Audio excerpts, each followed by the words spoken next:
Hey dudes, it's Harold. Harvest is a fantastic currency farming strategy, one of my absolute favorites. I made over 150 divines running it yesterday in a mix of tier 16 and tier 16.5 maps.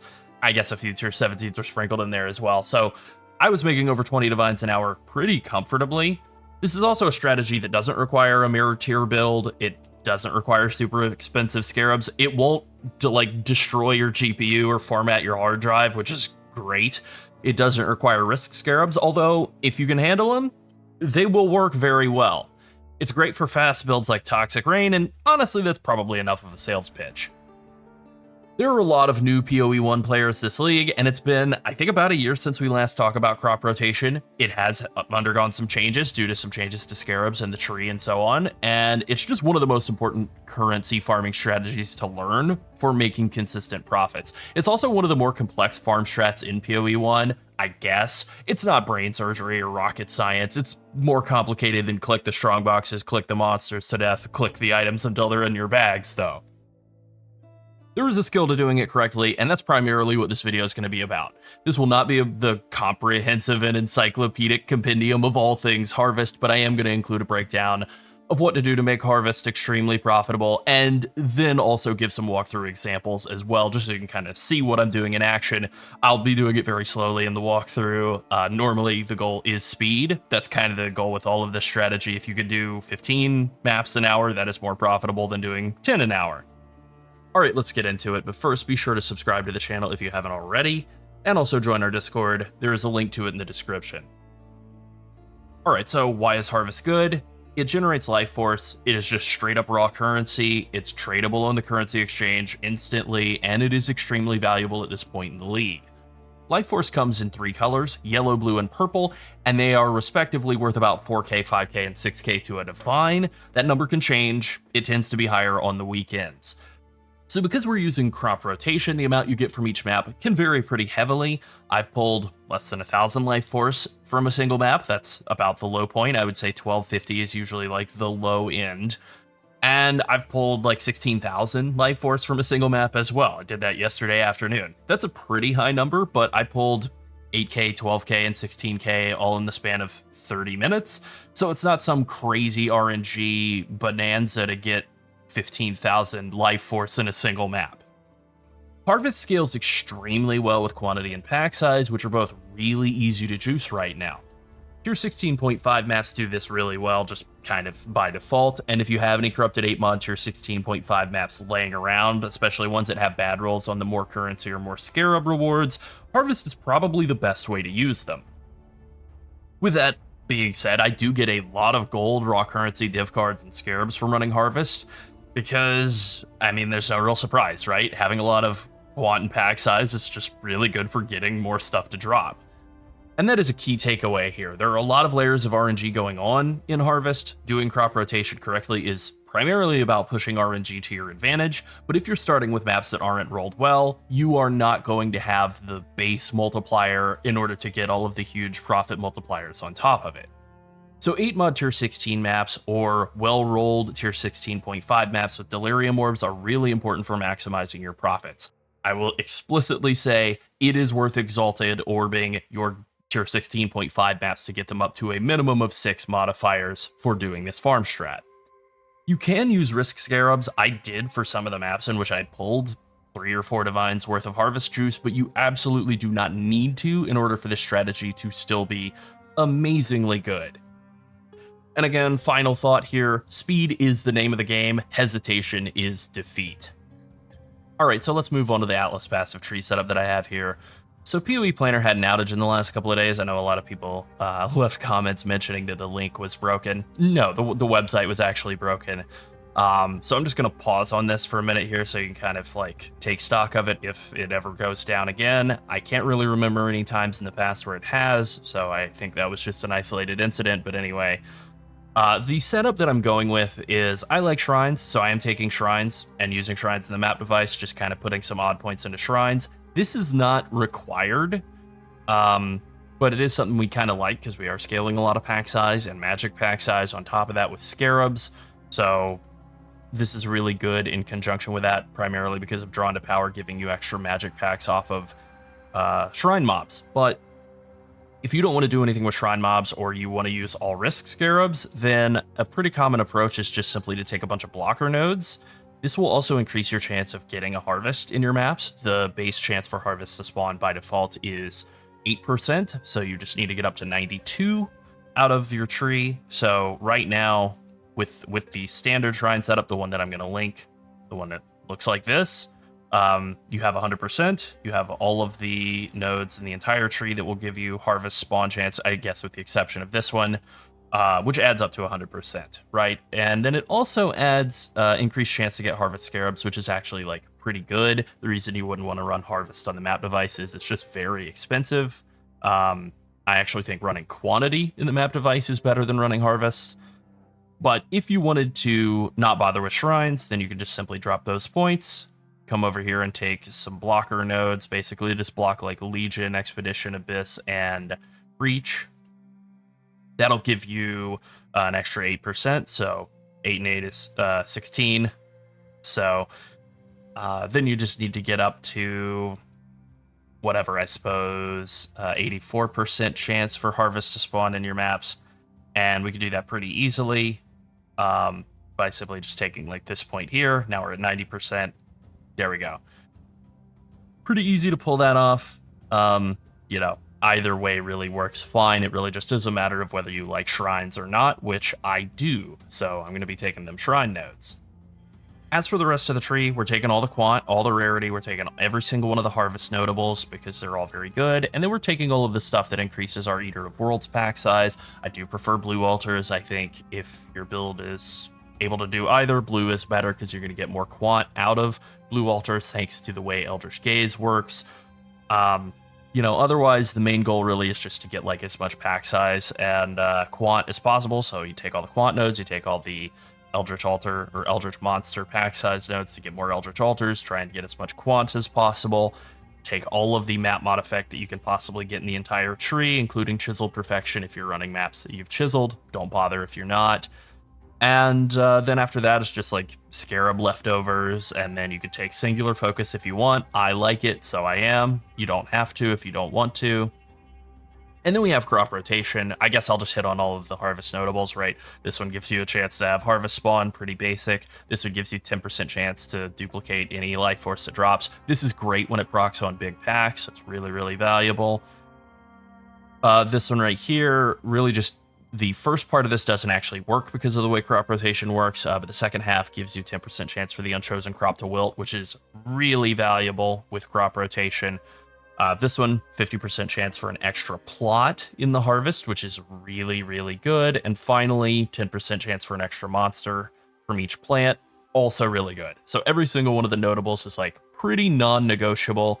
And then I pretty much like to take explorative carapaces and trapping carapaces in every single strategy I do because ambush scarabs and risk scarabs are just worth so much.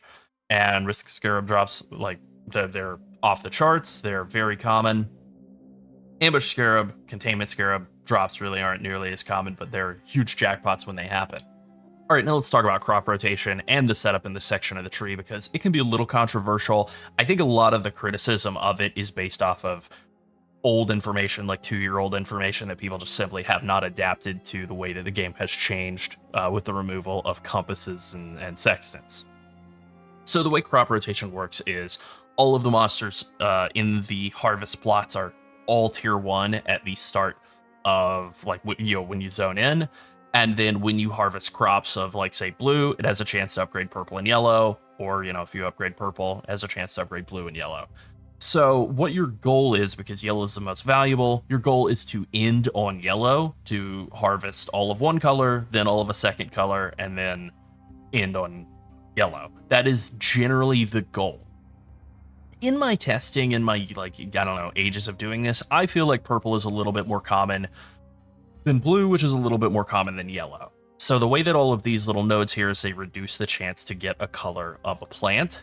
In the past, there were compasses or sextant modifiers that would make it so you would be guaranteed to have a certain color in every single one of the plants, in every single one of the plots. So the goal would be to take just straight Vivid Drought, reduce the chance to get yellow plants so that you would have a lot more of the other colors because you would be guaranteeing yellow in every plot. The issue is that compasses don't exist and they actually haven't existed in quite a long time. So if you just take straight yellow, you run a pretty decent risk. I've run into this a lot testing this myself, of just simply not having any yellow plants in the entire harvest, which really, really sucks. It basically just completely like bricks the value of the harvest in that map. So what you want to do is basically balance it out. Like all of these, because of the way that we're doing crop rotation, all of these are actually kind of bad. The preferred approach, at least for me, is to reduce the chance of purple because purple is the least valuable, and I feel like it is the most common, although, you know, they may be exactly equal. I can't really tell you with certainty. I haven't done like 10 million harvests and compared them all to be absolutely certain, but it does feel like purple's a little bit more common, and certainly it's the least valuable. So I do want to have fewer of those. My goal really is to clear out all the purples, then do one blue, then do one yellow. That is the desired approach. Sometimes it works out like that in your harvests, and sometimes it doesn't. But the way to kind of get everything balanced is to take all three of the notables, 25% reduced chance to grow plants of that color, and then if you have any leftover points, you can throw them in to try and balance it out. But I've found that this particular setup, taking the purple, all of the purple nodes, and then all three of the notables and crop rotation, has worked really well. I've had very, very few harvests where I went in and there were like no purples or no yellows or no blues with this setup, where even when I just did this, where I took the middle, like this is very aesthetically pleasing, you know, it kind of looks like a bow. When I took all the yellows and then the other notables, I did actually run into some situations where I had no yellows in the harvest. It was basically a bricked harvest, felt pretty bad. So I like this setup, even though it's a little less aesthetically pleasing. I think this one has done the most to minimize the bad RNG chances. I also think it is worth spending these points to reduce the chance, and really you could justify just taking every single one of these if you really were like neurotic or paranoid about it, maybe, you know, all but one, because all you're really giving up is like a little bit of scarab drop chance or like singular focus. It's not like you're giving up anything massive, build enabling, you know, quant, pack size, and all that kind of thing, in order to just simply reduce the chance of having bad harvests. All right, now let's move on to Scarabs, and there's only one mandatory Scarab in this setup, and that would be Harvest Scarab of Doubling. Now, I haven't checked the price on these today, but I think they were around 10 chaos each last time I looked. Yep, 10 chaos each. Nice. You know, even if that number goes up to 12 or 15, it is still an absolute steal. I think the worst harvest I ever did was maybe still 20 chaos profit. 25 chaos maybe. So like, I think even if these doubled in price and went up to 20 chaos, it would still be an absolute steal at the price that they're at. Now there is one other Harvest Scarab that you don't want to use, and that would be Harvest Scarab of Cornucopia. You just simply don't want to use this. It doesn't work with crop rotation at all. And doing a non-crop rotation setup where you do use these are quite a bit more expensive. I did play around with this. I mean, you just simply do not get, yeah, they're about 50 chaos each. You just simply do not get as much life force using this as you do with crop rotation, and it's slower.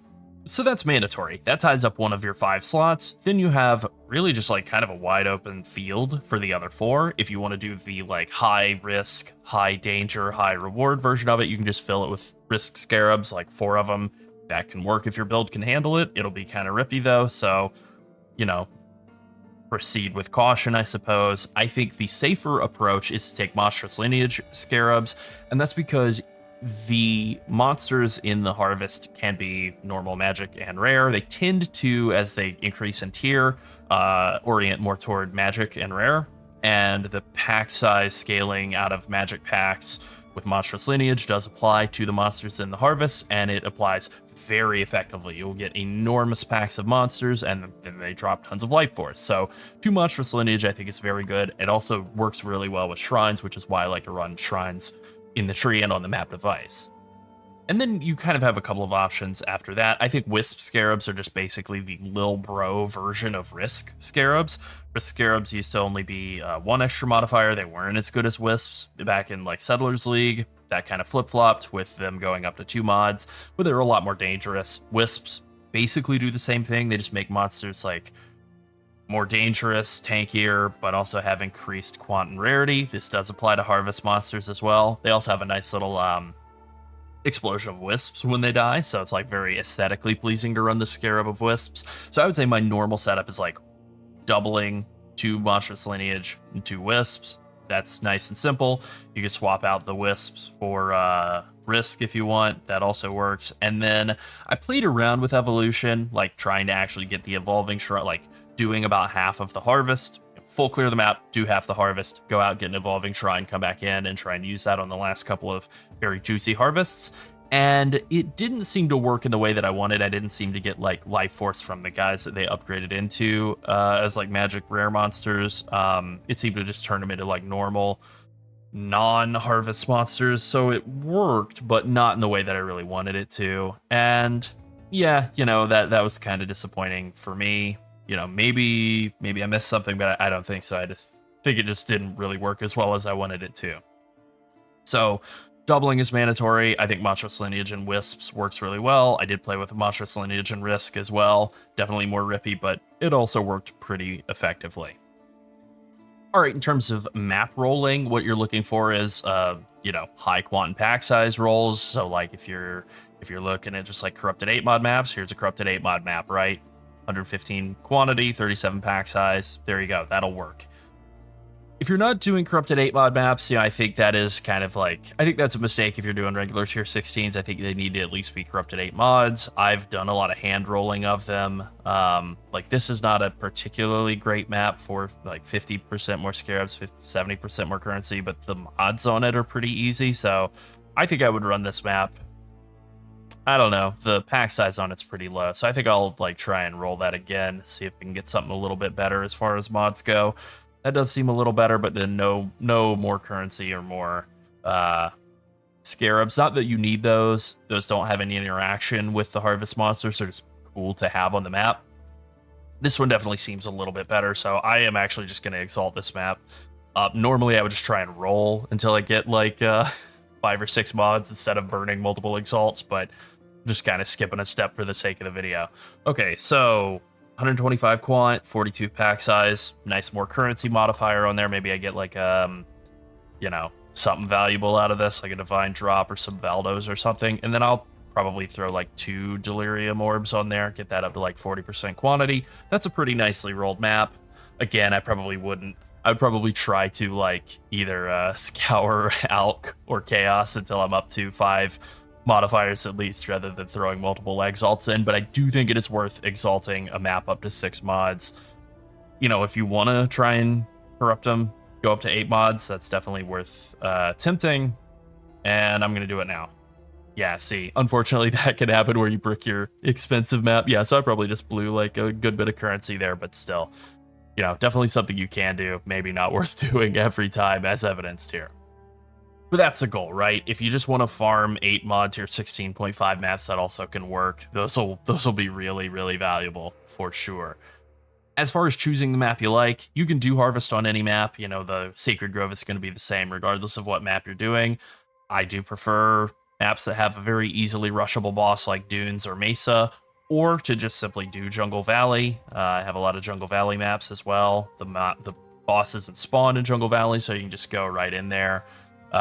Just start killing, and you're just looking for quantity altars, basically just player mod altars. Quantity is the only real thing that has any impact on the harvest monsters. You know, currency duplication isn't going to work on Life Force.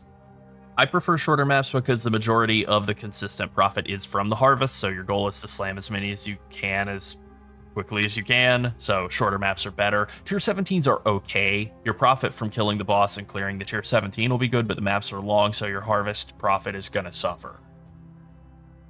All right, now I'm going to go over how to actually do crop rotation, and then I'll run through some examples. So when you're doing a normal harvest, you just run in, look at each plant, choose whichever looks the better of the 2 in each plot, and that's pretty much it. When you're running crop rotation, you have to look at all of the plants in the entire garden before you start hitting anything, and then devise the order in which you want to run through all of them. The end goal is to harvest a bunch of one color, then another color, and then end on a very juiced up third color. But you need to be ready to improvise. Normally you want that last color to be yellow, since yellow is the most valuable. Usually that's the way it's going to work out. Purple is the least valuable, so usually the order is to clear all the purples, then do 1 blue or maybe 2, and end with a yellow. It doesn't always end up like that, but that is generally the preferred goal. After you harvest each plot, what you want to do is you want to run around and check the remaining plants and see what crops upgraded and what didn't. And then from there, you keep harvesting until you are done, and that's pretty much it. And now I'm going to run through some examples. All right, here I'm in a garden with 4 plots. You can see 2 blue and yellows, a double yellow, and then a purple and blue. So my plan here before starting would be to finish on the double yellow, take whichever one of those is better. And because of the color layout, I think what I'll want to do is on these 2 blue and yellows, hit both blues first, try and go with the purple to finish off, and then going into the yellows, maybe get a little bit out of the purple, who knows, but then there we go. So let's just go ahead and walk through that now and see how it goes. And after I've done that, I just like to walk around and kind of double check and just make sure we got some level 8s here, or rather 8 level 2s here, 6 level 2s here, 8 level 1s here, or 2s there, I should say. And then, yeah, like 5 level 2s on that purple. So everything seems like it's going according to plan. I do have like some hits of this tier 16.5 skill that I'm going to save for the last set of harvest monsters just in case. Nice, we got ourselves an unwilted crop there, so that's kind of cool. Be able to hit that one after doing the purple over here. Hopefully we get one of these, the purple to not wilt. None of those grew up. That's kind of unfortunate, but it's okay. Yeah, so it's looking like this one with 2 level 3s here, tier 3s. It's going to be our go-to, but we'll see. Yeah, it wilted. That's all right. It's kind of what's standing between us and a big jackpot is like multiple non-wilts, or just simply starting with 5 plots. Starting with only 4 plots does mean that you're generally not going to get like a huge jackpot, but you never know. All right, let's take a look. 4 and 3. So this one actually wound up greatly overperforming. And whenever they're like equal on the tier 3s, like if these were both 4, I like to just check the tier 2s. This one has a lot more tier 2s, so that's looking pretty good. And this one actually wound up being pretty good too. Or at least decent. So we'll just do this one and then the next and then see what we've gotten. I would imagine we're going to be somewhere between half and a full divine's worth of yellow juice, which is really not bad for only being a 4 plot. There's so many layers of RNG capable of occurring in Harvest, the doubling of Harvest juice for monster drops. The amount of like quant alters you get throughout the map. All of that stuff. The configuration of, so 3410, that's about 3/4 of a divine, maybe a little bit more, and then like 900 purple. It's not too bad. Like pretty close to a divine. All told, I think, actual reward from just this one map's like a full divine, which ain't too bad considering that really wasn't that great of a harvest. All right, I'm in another map here. This is definitely a bit of a nasty map here. It's also a pretty juicy one, over 350% quantity and 110 pack size. It is a 16.5 with, I think, 6 mods. And then I'm trying to level up on this character still, so I'm only doing 40% delirious on this, harvest running with the 9% of life and mana taken on hit. So, like, I may die. It's very possible, all the crit chance and all of that stuff. But this is a beautiful harvest. This is like really easy to deal with. These ones are my favorite kind. So we have a double yellow. That's perfect. That's where we want to end if it is possible. And then we have 3 double purples and a blue and purple. So what we're going to do is we're going to hit the 3 double purples. Very easy. Then we're going to hit the blue. Then we're going to hit whichever of the 2 yellows looks best. And that's going to be that. And if we get any like non-withers, then that yellow might be worth like several divines. You never know.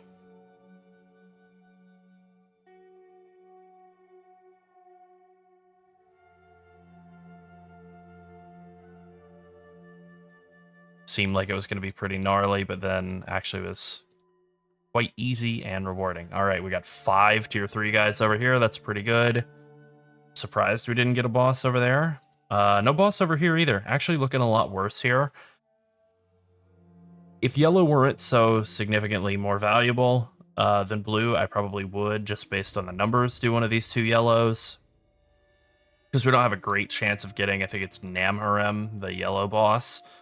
But I'm going to do the blue anyway. You know, definitely would be higher chance of getting the blue boss, but blue is just worth so much less, so I'm going to do blue.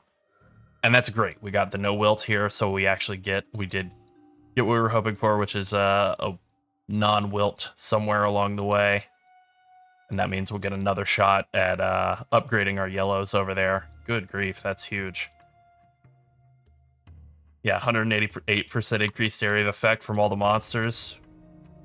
Pretty big area of effects from everything throughout this map.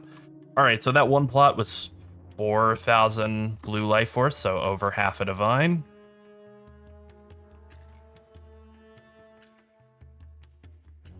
All right, 7 and 5. It would be lovely to get a wither or a no wither here, but I don't think that's gonna happen. But maybe. Nope. Still though, that's probably a solid divine's worth of yellows. Decent shot. Oh yeah. Now it's a little unfortunate that I didn't have like more quantity mods on this map. You know, I did pretty well, I think. Like that's two quantity rolls and a rarity roll, but you know, given everything else that aligned on this map, I'm still pretty happy with it.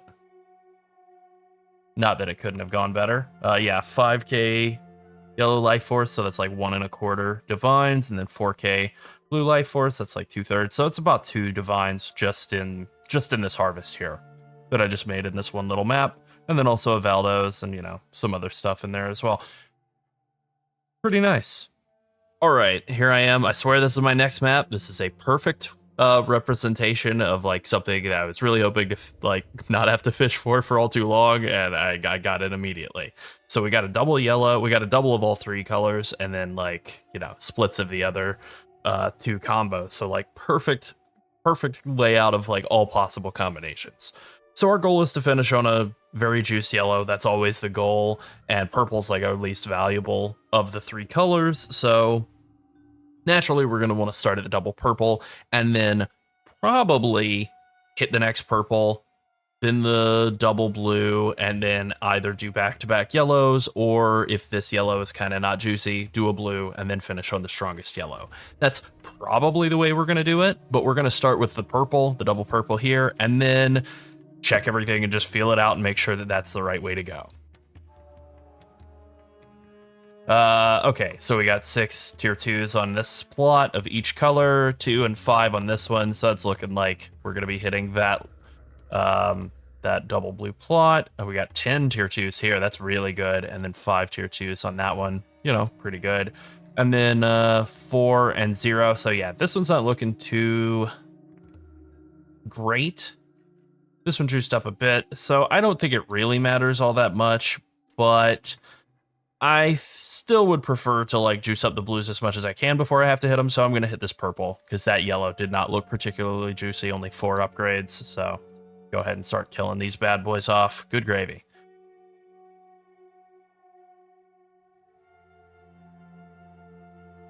All right, so we got 2 tier 3s in each of these plots, so that's looking pretty good there.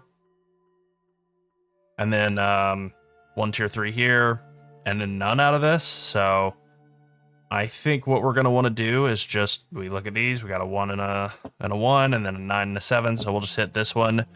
And then barring this yellow over here getting a huge upgrade, we're going to hit the blue, and then try and finish on one of the 2 double yellows, whichever one looks the juicier, and kind of just hope that one of them doesn't wither on us. That would be nice, and then if that happens, we might be walking out with a couple of divines otherwise. All right, so we got 2 upgrades here. That's not too great. Let's see what we've got over here. 3 and 3. And so this is the gamble, right? You basically have to make either the safe play where you're going to pull probably like a quarter of a divine, maybe, out of this.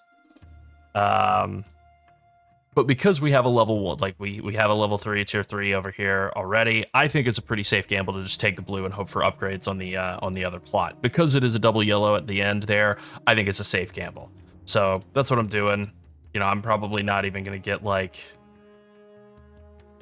Well, actually, I got more than I thought. I was going to say I don't know if I'll even get 1,000, but no, I got over 1,500 life force, so that's still a quarter of a divine, which is what I think I would have gotten out of the yellow shrine or yellow plot anyway, and now we get the chance at an upgrade. And we got Namharim, Born of Night. Sick. All right, no wither. Oh, yes, excellent. No wither. I almost did give myself a chance to say it, but I got it out just before I clicked, and I think the game heard me. So we're going to definitely be clearing multiple divines off of this. So sometimes these bosses, like they have this mechanic when they hit around 50%, you can carry over a little bit. They'll like stop and turn you into a pillar and start spawning monsters. Sometimes they'll get locked into an animation where they'll just like keep swiping at you. And the fix to that is to kind of walk into a clear area, like in here, especially if you're fighting that boss like in this area in here. Or, you know, kind of one of these side alcoves, just to walk into a big clear area, kite it in there, and that will cause it to stop going insane and taking no damage, and then do its phase 2 animation, and then transition into being a rest of the fight. It's all normal. All right, so we're not gonna have a boss in this one, but that's still fine. Still gonna clear a bunch of life force out of this harvest. I mean, good God, yeah, that's awesome. And a free chaos. Yeah, so 6,200 life force, like 1.5 divines out of that, and then about a quarter of a divine of blue life force. Pretty nice, considering. All right, I found another example here that I was fishing for. It took me a couple of maps, and actually the last several maps, I've actually made more than a divine each out of every single one of them. I'm not trying to brag, I'm talking about how well this strategy usually goes, but this is an example you run into at times. It tends to be kind of, at least in my experience, like a string of them in a row. This is one that just completely sucks. It is double yellow, yellow, and blue. So the only option here is to hit the double yellows, hope that one of them doesn't wilt to juice up a decent sized blue. But honestly, you would be forgiven if you just zoned into this and said, no thank you, I'm not gonna waste my time, and left. I'm not gonna do that, I'm gonna finish it out, but like very decent odds that I don't even make like half a divine on this. With that being said, you will still, even if with this is the worst case scenario, right? Other than like, I don't know, dying before you get into the harvest, still gonna make your money back on the Scarabs. Even with this being the worst case scenario, it's still profitable, but you know, barely. But this happens, and ultimately what you do is you play through it, right? That's it. So let's just see how much we actually get out of this. It's not gonna be good, I'll tell you that. All right, so blue life force is like 5k to a divine, and we didn't even make 1,000. All right, I might have actually lost on this one, but you know, whatever, I made it up on the rest of the map. But yeah, all right, this is probably the worst one I've had in the entire day. And yeah, I didn't even crack 1,000 life force. So, you know, this happens. It's okay, you just play through it. The next one will definitely be better than this. All right, there you go. That is Harvest. It is extremely profitable. Despite the RNG, there are definitely times where it's going to be bad, like the last example. But despite that RNG, it is really consistent compared to a lot of strategies, including a lot of the ones I like shrine farming and ambush. Harvest is just a fantastic moneymaker. It's a lot less boring than Abyss. It's less RNG than ambush. It's just really, really good. All right, that's it. Be sure to like and subscribe if you enjoyed the video, and join the Skipping Sleep Studio Discord so you can say hello to me and Sunset if you haven't already. And finally, thank you to all of our channel members. If you want to support us so we can keep making more PoE content, become a channel member as well. Thanks for watching. Bye.